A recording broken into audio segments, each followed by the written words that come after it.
When Meg was 15, her mother, Susan Jordan, left the family. She left her 3 daughters and son in the care of her husband and went to New York to pursue a career as an actress, but eventually achieved success as a casting director. Meg was upset by the breakup. Although she was an excellent student and, according to her classmates, a real queen of the school, her popularity hid inner loneliness.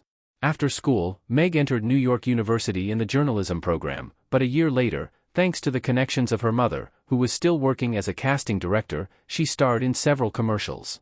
And a year later, she made her debut in the film Rich and Famous. It was Susan Jordan who brought her daughter into the film industry, introducing her to influential producers who saw acting talent in the girl. In this way she tried to make amends for her guilt.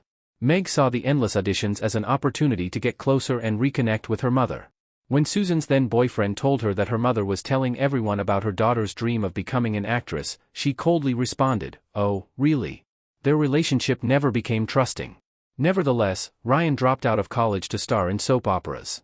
From 1982 to 1984, she played in the long-running melodrama series As the World Turns. It had been on since 1956, and in 1984, she got a role in the Western series Wilderness, 1985, and moved to Hollywood. She became famous for the action film Top Gun, 1986, with Tom Cruise in the lead role. In the film about the life of students of an elite school for carrier-based aviation, filmed with the support of the U.S. Navy, the actress appeared in only a few scenes, but was remembered by viewers for her irrepressible energy.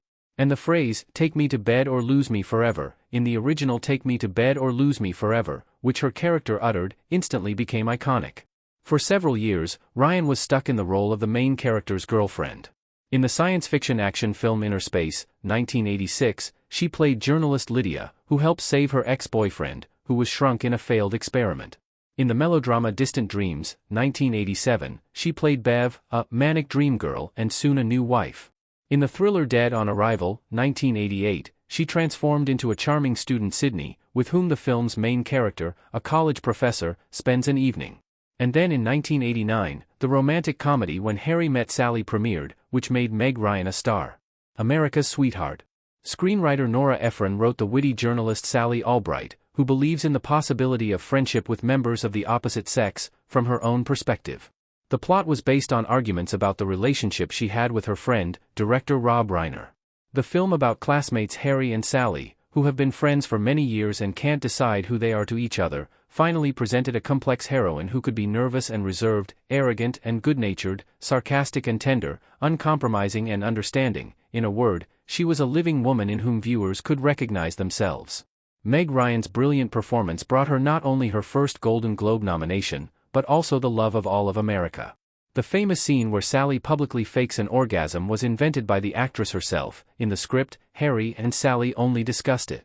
Since then, Ryan has often interfered with directors and argued about the personalities of her characters, and her intransigence towards stereotypes has been a constant topic of discussion in the film industry.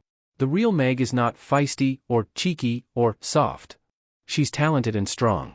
And you don't mess with that woman, her rom-com colleague Tom Hanks would later say about her. Meg Ryan received her second Golden Globe nomination for her role in Sleepless in Seattle, 1993.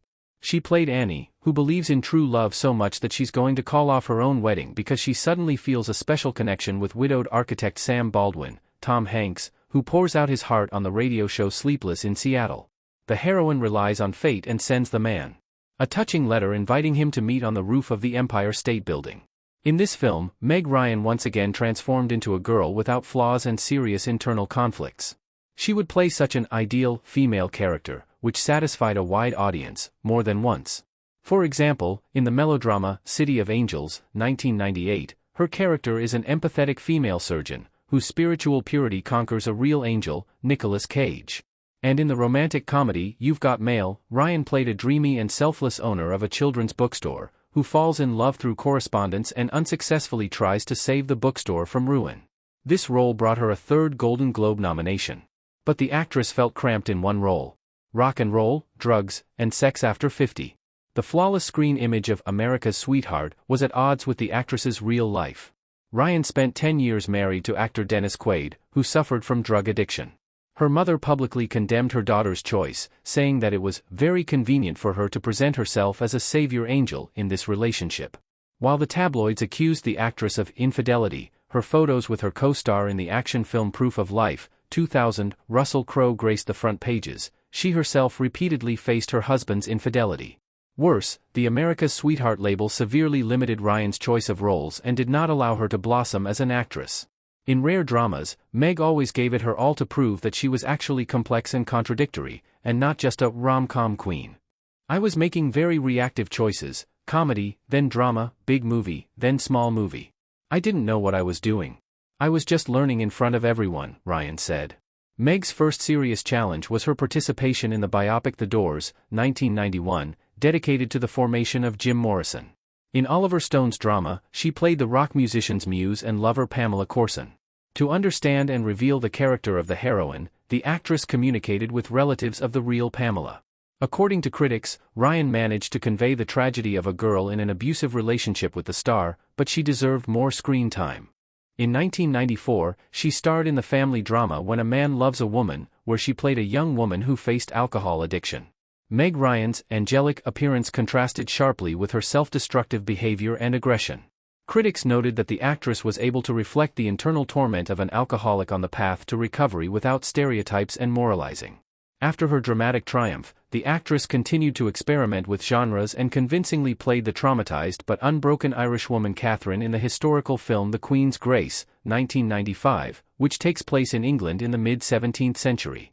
In 2003, Ryan played the lead role in Jane Campion's thriller The Dark Side of Passion, based on the book by Suzanne Moore.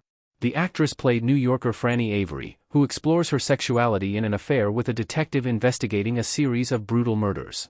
Ryan's fans were not prepared for the amount of sex scenes she featured in and the ambiguity of her character. In response to harsh criticism of her new image, Ryan called her role a feminist deconstruction of the romantic myth and said that she saw nothing wrong with it. I was shocked that the producers were telling me, "How could you be naked? You should have prepared your audience for the fact that you were doing something different." The film was sexual, and sex confuses people. I had never imagined myself like that before. It was so different from the archetype that was assigned to me. I guess I had a very castrated image. Even Carrie Fisher told me then, when you betray your archetype by doing a film like this kind of reaction is expected, Ryan said. The Dark Side of Passion became a turning point for the actress. Her career was almost ruined. Meg returned to classic melodramas, Kate and Leopold, Indiana the Land of Women, and comedies, The Deal, It's a Divorce. But in 2015, she debuted as a director with the historical drama Ithaca, based on the novel The Human Comedy, 1943, by William Saroyan about life in an American town during World War II. Ithaca received mixed reviews.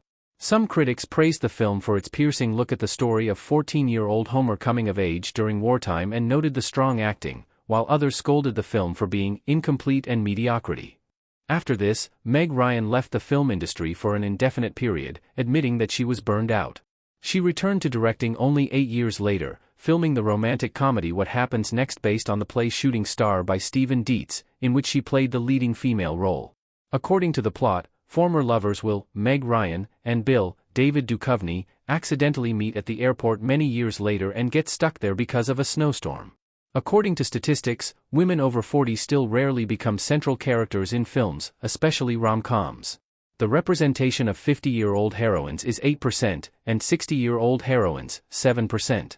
Meg Ryan decided to fix this and in the new film showed that people over 50 can also fall in love, feel attractive and sexy. The film caused a mixed reaction from critics, but many of the shortcomings are smoothed out by the chemistry between Ryan and Duchovny. The actress says she has learned to be immune to criticism and doesn't read what the press writes about her since she responded to years of rumors about plastic surgery and body dysmorphic disorder. There are much more important conversations to have than those about women's appearance and aging. We get stuck when we discuss someone's appearance, their hair color, their roots. It's interesting for 5 minutes. I like my age, I enjoy every minute of it. I'm happy with who I've become. There have been periods in my life that could be called hell, but now I feel very light. I think that realization comes with age, the actress said. Meg Ryan enjoyed the status of America's Sweetheart from the late 1980s to the late 1990s. During her heyday, the actress was considered one of the glamour girls of the Hollywood entertainment industry and stood out for her irresistible blue eyes and stunning smile. Ryan attended college and worked as an actress on the side. When she had many projects coming her way, she decided to drop out of college and focus on her acting career. Meg Ryan's true feelings about fame. Despite being one of the biggest stars of her generation, Meg Ryan has admitted that she is no longer interested in acting. In an interview with the New York Times, Ryan stressed that she is no longer as interested in acting as she used to be. She added that she is no longer as interested in acting as she used to be. The City of Angels actress admitted in the interview that she has developed interests outside of Hollywood. For her, the main thing is the desire to live life to the fullest. She also said that she never dreamed of becoming an actress. It just happened, and she loved it. However, she feels that she is not a natural actress, so she decided to give up this profession completely.